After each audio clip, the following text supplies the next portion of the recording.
Hey everyone, welcome to another edition of the JCV Grand Valley Railroad. Um, it's now Monday night. My buddy Thomas came over yesterday, and a friend of his from the group came over as well, Kevin.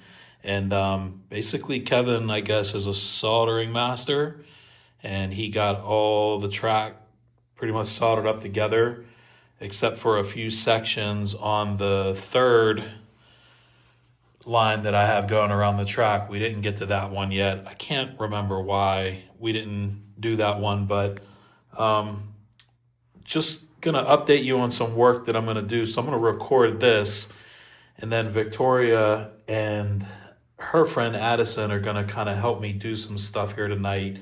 Some, forcing her to get involved after cheerleading practice. So we're gonna put her to work. Most of the track is all glued down, so everything that is on the main part of the layout that comes with the layout is glued down, I think. Yes, it is. It's glued down and it's soldered. We basically cut one of the Warren Truss bridges.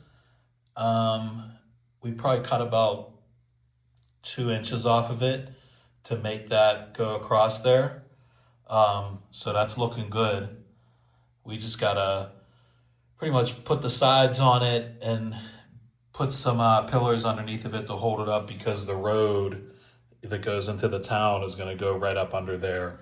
So we got all that taken care of. We cut the extra piece off here that we needed to get into there, and we got that looking good. I've just been kind of pulling this train around here a little bit just to make sure there's no real derailments or anything. And I still have a lot of pins in from pinning the track down when we glued it, so I haven't got to go the whole way yet. So when they're done, I'm gonna make them pick all those pins out, and then I'm gonna basically just kind of drag that around just to check to see if it's bumpy, if it's gonna derail or what. But yeah, we had to also do some work here. I had that turn way too tight. So when we tested the auto rack that I have, that is a very long train, it was not going to make that turn inside the tunnel. So we basically cut the 2-inch riser down. Well, it wasn't 2 inches, but it kind of went up and then came back down. So there was a point in the middle of it almost, where not only were cars not able to make that full turn comfortably, but couplers can come undone because it was raised up and it was raised down. So we pretty much just made a better radius for it to turn out here, and it works fine. We got everything going back here. We just got to do some cleanup and things, but we're gonna glue some foam into this space here, because we really didn't think about it when we were putting the yard together and trying to come up with a plan, but I only had the yard being accessible to this third track. And both Kevin and Thomas said that it's a better idea to have it be able to connect to the main line as well. So we're going to do that. That's why the track isn't really down here yet for the yard. What I'm going to do is I'm going to cover this completely with track bed up to here. We're going to actually move the train yard engine house down here. We'll have the refueling station down there, so we're going to flip-flop that. Yeah, so tonight the girls are going to, I'm going to let them use the little foam wire thing. We'll get some video of them doing that too, so you guys can see how well that works. We're going to fill in probably from about here down to this line here with the styrofoam, the 2-inch that I have. And at some point this week, I'm going to come back here and, well, not on this side because the mountain's going to be here, so we don't really care what this looks like in here. But we're going to ball some paper up, tape it, put some plaster on there for the scenery that'll go around, and then in between these two tracks. The guys aren't going to come over this weekend. Everybody kind of has plans, so we're going to skip a week here. So I'm going to try to do the best I can on my own without burning down the house here, because the guys, they really did a lot of the run of this with the soldering and laying this out and luckily Thomas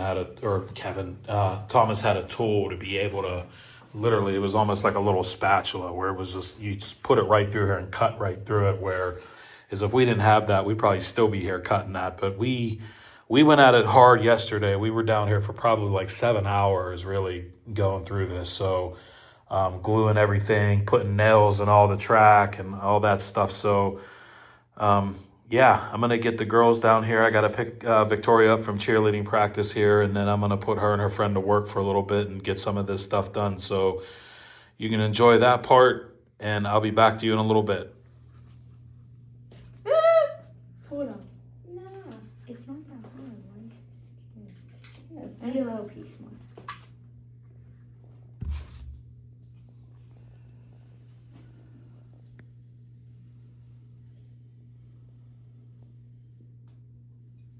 Okay, bro. All right, so we're back on track here after the repairs that we made and little modifications, laid track bed, all for the yard, the front of it here, up to that point there where the engine house will go. We got all the pins pulled out of the inner track and kind of ran this train along it just to see how that would go, if there would be any derailments, and there really wasn't any. There was one, I kind of pushed it from behind because it's hard to reach around over this thing and guide it because it's so big. So it'd be nice to have power to let an engine actually run it and see how far it'll go without uncoupling or if there's any derailments so that we can get in there and fix that. But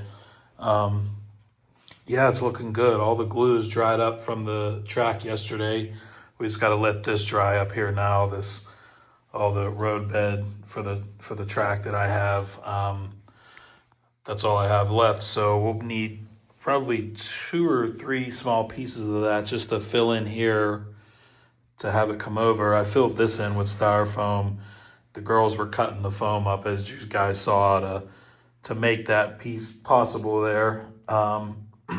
Yeah, so we're moving along. Like I said, probably not going to have an update here for the next week or 2 just because the guys are busy and the holidays coming up. Everyone's running around.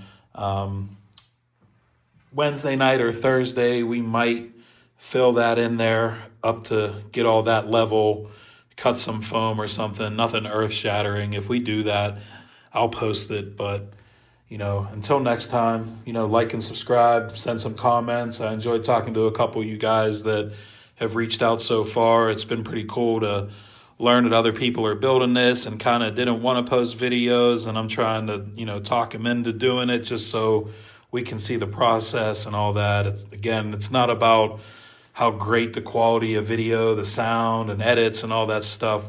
I just want to see people building this along with me to see where they're having hangups or if it's going easy for them or if they're running into things they never imagined they'd be running into with doing this, like the soldering and just all this stuff with the wiring. And it's just crazy. Like I can never imagine doing this without the help of Thomas. And now you got Kevin involved, and it's just been so fortunate to have them because like I said, I probably would have just stop doing this at some point along the way, realizing that just how much is actually involved here. So these are the cars that I've been running. Just some chassis cars. That's pretty much all I have is chassis system stuff. Been a huge fan of chassis since I was a little kid. Always loved that logo. The Kellers just pop and everything. I have the top vent there. It's in the box. You just have to glue it down. So it's kind of driving me crazy making a video with that like that, but whatever. Yeah, so I'm probably going to push this thing around a little bit more just to kind of see if there's any spots where it continues to come undone frequently or not, and go from there. But everyone, thanks for watching. Again, I can't tell you how much I enjoyed talking to a couple of you this past week. Dan got on here from Dan's Grand Valley Railroad and sent me a comment, thanked me for the shout out. And I mean, dude, all this is pretty much made possible because of you and your ideas and the inspiration you gave. So There's no need to thank anybody for shouting you out. A lot of people probably owe you a ton of thanks. So I'm going to leave you guys with that. And here we go. Happy Thanksgiving, everyone. Have a good day.